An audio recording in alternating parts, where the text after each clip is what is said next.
Hello friends, welcome to our channel Technical Centre. आज इस video में हम एक बहुत बड़ी अपडेट लेकर आए हैं। ये अपडेट बिहार सरकार की तरफ से निकल के आ रही है। जो भी स्टूडेंट बिहार आईटीआई में एडमिशन लेना चाहते हैं उनके लिए एक बहुत बड़ी खुशखबरी निकल के आ रही है कि बिहार आईटीआई के एडमिशन के लिए जो फॉर्म होती है उसका डेट बता दिया गया है कि उसकी जो अप्लाई कब से होगी वो फॉर्म, उसकी एग्जामिनेशन कब लेने के चांसेस है, वो कब तक आप इस फॉर्म को भर सकते हैं। ये सारे बातें मैं आपको इस वीडियो में बताऊंगा। उससे पहले अगर आप हमारे चैनल पर पहली बार आए तो मेरे चैनल को सब्सक्राइब जरूर करें, क्योंकि बिहार आईटीआई के एडमिशन से रिलेटेड जितने भी अपडेट होने वाले वो सारी चीज़ें हमारे चैनल पर आपको अपडेट कर दी जाएंगी और सारे न्यूज़ जो आपको बताए जो सारे न्यूज़ ऑथेंटिक होगी। चलिए देख लेते हैं कि बिहार आईटीआई में जो एडमिशन की जो नोटिस है वो 2 जुलाई 2021 यानी कि आज के दिन ही निकाली गई है। 2 जुलाई 2021 के लिए नोटिस इनके ऑफिशियल वेबसाइट पर अपलोड हो गई है। आप वहाँ से जाकर इसे चेक कर सकते हैं। जैसे कि आप जानते हैं कि बिहार में आईटीआई में एडमिशन लेने के लिए एंट्रेंस एग्जाम होती है, ठीक है, जिसे बिहार संयुक्त प्रवेश प्रतियोगिता परिषद लेती है, जिसे हम लोग बीसीसी बोर्ड बोलते हैं। बीसीसी बोर्ड बिहार आईटीआई में एडमिशन लेने के लिए एक परीक्षा लेती है। तो चलिए इस परीक्षा में क्या क्या डिटेल्स होती है, सारे डिटेल के बारे में बात करेंगे। तो सबसे पहले ये अब देख लेते हैं कि इसके जो फॉर्म फिलअप करने की डेट है वो कब से स्टार्ट है। आप बिहार आईटीआई में अगर आप एडमिशन लेना चाहते हैं गवर्नमेंट आईटीआई में, तो आप कब से इसकी फॉर्म फिल कर सकते हैं। तो देखिए आप सबसे पहले आप देख सकते हैं कि इसकी जो ऑनलाइन रजिस्ट्रेशन डेट है ये 5 जुलाई 2021 से स्टार्ट होगी। 2 जुलाई आज है। 2 जुलाई के बाद ये ऑफिशियल वेबसाइट पे ये नोटिफिकेशन अपलोड कर दी गई है। उसमें बताया गया है कि ऑनलाइन रजिस्ट्रेशन जो आपकी स्टार्ट होगी, यानी कि इस फॉर्म को जो भरने का जो डेट है वो 5 जुलाई 2021 से रखी गई है। इसकी जो लास्ट डेट रखी गई है फॉर्म भरने की वो 5 अगस्त 2021 रखी गई है, ठीक है। इसका जो लास्ट पेमेंट करने की जो डेट है वो 7 अगस्त 2021, यानी कि अगर आप फॉर्म फिलअप कर देते, अगर आपने किसी कारण से पेमेंट नहीं किया है तो 7 अगस्त तक आप उसकी पेमेंट कर सकते हैं, ठीक है। नेक्स्ट है कि एडिटिंग, अगर आपके फॉर्म में कुछ मिस्टेक्स हो गए हैं तो आप उसको कब तक एडिट कर सकते हैं। 10 अगस्त से 12 अगस्त तक आपको एडिटिंग करने के लिए समय दिया जाएगा। नेक्स्ट आपकी issue of online admit card, यानी कि एग्जाम जो आपकी होगी एडमिशन के लिए जो एंट्रेंस एग्जाम होने वाली प्रवेश परीक्षा, उसकी जो एडमिट कार्ड वो कब जारी की जाएगी, तो ये अभी तक इन्होंने बताया नहीं। इन्होंने बोला कि ये सूचित आपको समय पर कर दिया जाएगा। जब भी इसका एग्जाम होगा उससे पहले आपको ऑफिशियल वेबसाइट पर एडमिट कार्ड के बारे में सूचित कर दिया जाएगा। एग्जामिनेशन डेट भी आपको ऑफिशियल वेबसाइट पर सूचित कर दिया जाएगा। अगर इसके रिलेटेड कोई भी एडमिट कार्ड से रिलेटेड या इसके एग्जाम से कोई भी नोटिस आएगी तो हमारे चैनल पर सबसे पहले आपको बता दी जाएगी। इसलिए अगर आपने हमारे चैनल को सब्सक्राइब नहीं किया तो सब्सक्राइब जरूर कर ले, क्योंकि बिहार आईटीआई से रिलेटेड जितने भी इंपॉर्टेंट क्वेश्चंस के क्लासेस हैं, जितने भी न्यूज़ हैं, कैसे एडमिशन लेना है, कैसे सारे डॉक्यूमेंट कौन कौन से बनवाने हैं, सारी चीज़ों से रिलेटेड आपको न्यूज़ जो है वो ऑथेंटिक हमारे चैनल पर आपको प्रोवाइड की जाएगी। चलो देख लेते हैं कि इसकी जो फॉर्म फी होगी वो कितनी होगी, कौन से कास्ट वालों के लिए कितनी फॉर्म फी है, ठीक है। तो अगर आप सामान्य या पिछड़ा वर्ग या अति पिछड़ा वर्ग से अगर आप बिलोंग करते हैं, यानी कि आप जनरल, ठीक है, BC1 BC2 से बिलोंग करते हैं, आपको 750 रुपीज़ आपको फॉर्म के देनी पड़ेगी, ठीक है। अगर आप डिजेबल कोटा से बिलोंग करते हैं तो आपको 430 रुपये देने पड़ेंगी, यानी कि अदर कैटेगरी के अलग अलग। अगर आप SC/ST से बिलोंग करते हैं तो आपको 100 रुपीज़ अप्लाई फ़ी देने पड़ेगी, यानी कि अगर आप जनरल या BC/BC2 से बिलोंग करते हैं तो आपको 750 रुपये फॉर्म की फ़ीस देनी पड़ेगी। अगर आप SC/ST से बिलोंग करते हैं तो आपको 100 रुपये फॉर्म की फ़ीस देनी पड़ेगी। अगर आप डिजेबल कोटा से बिलोंग करते हैं तो आपको 430 रुपये देनी पड़ेगी, ठीक है। ये थी फॉर्म से रिलेटेड कुछ बातें, ठीक है। इसमें जो एज है वो आपकी एज कितनी है, तो आपको पता है कि ITI में एडमिशन लेने के लिए आपको मिनिमम एज जो है, यानी न्यूनतम आयु जो है वो 14 वर्ष रखी गई है। बस इसमें 2 ऐसे ट्रेड है जिसमें अगर आपको एडमिशन लेना है, अगर आप ITI के एंट्रेंस एग्जाम को पास कर जाते हैं, अगर आपको मैकेनिक मोटर व्हीकल या मैकेनिक ट्रैक्टर ये दोनों में से कोई एक ट्रेड लेना है तो इसके लिए आपकी मिनिमम एज जो होती है वो 17 वर्ष होती है। बाकी सभी ट्रेड में आप एडमिशन 14 वर्ष में ही ले सकते हैं।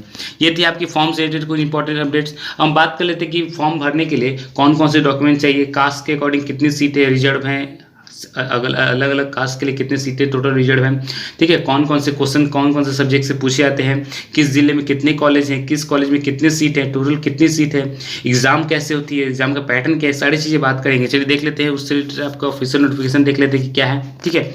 तो हम अभी देखेंगे इसमें जो आपकी जो सारी डिटेल वो क्या है। सबसे पहले हम देख लेते हैं कि फॉर्म भरने के लिए कौन कौन से डॉक्यूमेंट चाहिए, क्योंकि आपको फॉर्म भरने से पहले ये सारे डॉक्यूमेंट आपके पास होने चाहिए, नहीं तो आप फॉर्म को नहीं भर पाएंगे। चलिए देख लेते हैं।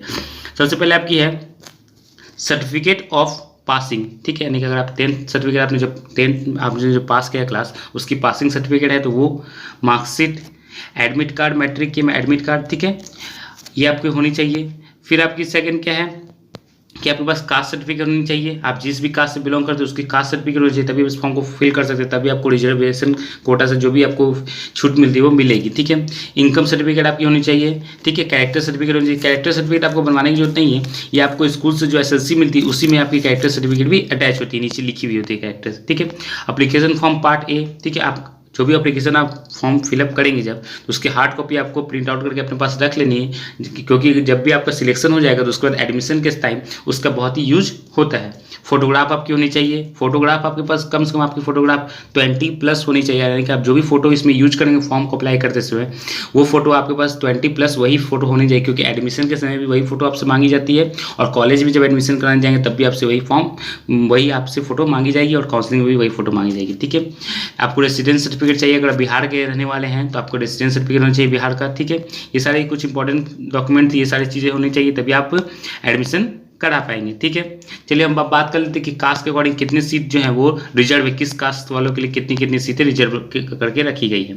सबसे पहले हम देख लेते हैं कि SC कास्ट वालों के लिए टोटल सीट जो भी बिहार में जितनी भी ITI के टोटल सीट है उसमें से 16% यानी कि 16% सीट जो है वो SC कास्ट वालों के लिए रिजर्व है, ST वालों के लिए 1% सीट रिजर्व है, EBC वालों के लिए 18% सीट रिजर्व है, BC वालों के लिए 12% सीट रिजर्व है और RCG यानी कि रिजर्व कोटा फॉर गर्ल्स यानी कि गर्ल्स लोग के लिए 3% सीट रिजर्व है और EWS वालों के लिए 10% सीट रिजर्व है। बाकी 40% जो सीट है वो जनरल वालों के लिए। ठीक है, तो ये आपकी कास्ट वाइज जो सीट थी वो इतनी रिजर्व है। ठीक है, अब हम नेक्स्ट बात कर लेते हैं कि कितने क्वेश्चन आपके पूछे जाएंगे। ठीक है, कौन कौन से सब्जेक्ट से आपके कितने क्वेश्चन पूछे जाएंगे। तो सबसे पहले हम देख लेते हैं कि आपके जो टोटल क्वेश्चन जो पूछे जाएंगे वो 300 मार्क्स से क्वेश्चन पूछे जाएंगे, यानी कि आपके टोटल जो क्वेश्चन होंगे 150 क्वेश्चन पूछे जाएंगे और सारे क्वेश्चन आपके 2 नंबर के होंगे, तो टोटल आपके 300 नंबर के आपके एग्जाम होंगे। ठीक है, आपको जो समय दिया जाएगा वो दिया जाएगा आपको 2 घंटे 15 मिनट, 2 घंटा 15 मिनट आपको एग्जाम देने के लिए दिया जाएगा, जिसमें से आपको मैथ, जनरल साइंस और GK क्वेश्चन पूछा जाएगा। ठीक है,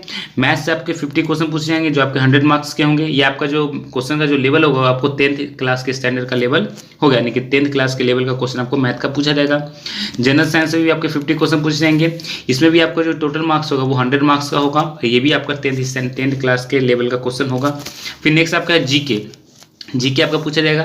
GK का टोटल क्वेश्चन आपका 50 होगा, इसके भी टोटल मार्क्स होंगे वो 100 होगी, ये इसका भी लेवल आपका 10th स्टैंडर्ड से होगा। मैं आपको आने वाले वीडियोस में बताऊंगा कि कौन कौन से इंपॉर्टेंट क्वेश्चंस आपको पढ़ने चाहिए, किस किस टॉपिक से ज़्यादा GK, मैथ, साइंस ये सब पूछे जाते हैं। प्रीवियस से क्वेश्चन सॉल्यूशन भी मैं आपको कराऊंगा, तो इसलिए अगर आप हमारे चैनल पर पहली बार आए तो हमारे चैनल को सब्सक्राइब जरूर कर दें, क्योंकि बिहार ITI के एडमिशन से रिलेटेड सारे जितनी भी डिटेल्स है वो सारे हमारे चैनल पर आपको प्रोवाइड की जाएगी।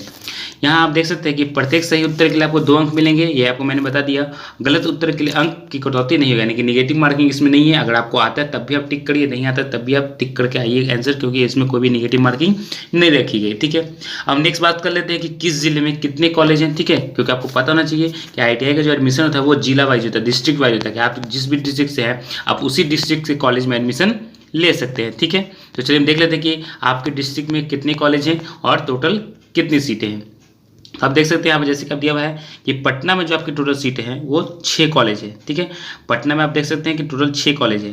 कौन कौन से कॉलेज है, तो सबसे पहले है ITI दीघा, ठीक है, नेक्स्ट है ITI पालीगंज, नेक्स्ट है ITI Bihta, ITI Masaurhi, ITI बाढ़, ITI पटना सिटी।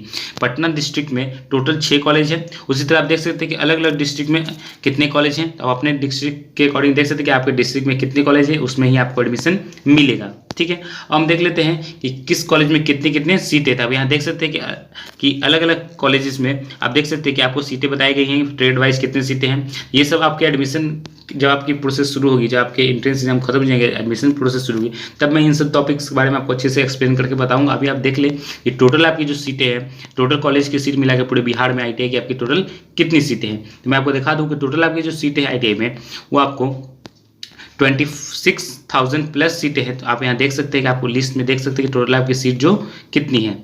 देखिए आप यहाँ देख सकते हैं कि टोटल आप यहाँ देख सकते हैं कि सीट आपको जो दिख रही है, ठीक है, ये आपकी जो सीट है वो 26,590 सीटें है। ये अपडेटेड लिस्ट नहीं है, ठीक है, ये 1 ईयर ओल्ड है। अभी इसकी टोटल सीट आपको 27,000 हो गई होगी। ठीक है, तो अप्रॉक्स आप मान कर चल सकते हैं कि आपका जो बिहार ITI में टोटल सीट है वो 27,000 सीट है। इसमें आपको कैटेगरी वाइज सीट क्या है, रिजर्व है। मैंने आपको पहले ही बताया था कि हर कैटेगरी के लिए सीट पहले से ही रिजर्व है, तो आपको अपने कैटेगरी से या जनरल कोटा ये दोनों में से किसी एक में एडमिशन आपको मिलेगा। वो सब आगे की बातें है कि आपका जब एंट्रेंस एग्जाम क्लियर हो जाता है उसके बाद आपके रैंक के अकॉर्डिंग आपको कॉलेज मिलेगा। ठीक है, अब हम बात कर लेते हैं कि एग्ज़ाम जो हमारा होगा वो कैसे होगा। तो एग्ज़ाम जो हमारा होगा वो OMR बेस्ड एग्ज़ाम होगा। ठीक है, ये आपका रिटन एग्जाम नहीं होगा, ये आपका OMR बेस्ड होगा। एक आपको क्वेश्चन सीट दी जाएगी और एक आपको OMR सीट दी जाएगी। आपको OMR में कलर करना, आपको पता है OMR को कैसे एग्जाम देते हैं, क्योंकि 10th क्लास में आपने पहले ही OMR के बारे में पढ़ लिया।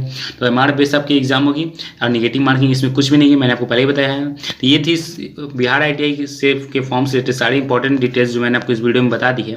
नेक्स्ट इसके रिलेटेड जितने भी इंपॉर्टेंट क्वेश्चन है कि फिजिक्स के इंपॉर्टेंट क्वेश्चंस, बायोलॉजी के इंपॉर्टेंट क्वेश्चंस, मैथ के इंपॉर्टेंट क्वेश्चंस, जीके के इंपॉर्टेंट क्वेश्चंस, ये सारे इंपॉर्टेंट क्वेश्चंस के क्लासेस हमारे चैनल पर आपको प्रोवाइड की जाएगी। तो आप हमारे चैनल से जरूर बने हुए रहें और जितने भी अदर डिटेल्स की आने वाले समय में आपको बताऊंगा कि कौन कौन से डॉक्यूमेंट्स चाहिए, कौन से ट्रेड आपको लेनी चाहिए, ये सारी डिटेल आपको बताऊंगा।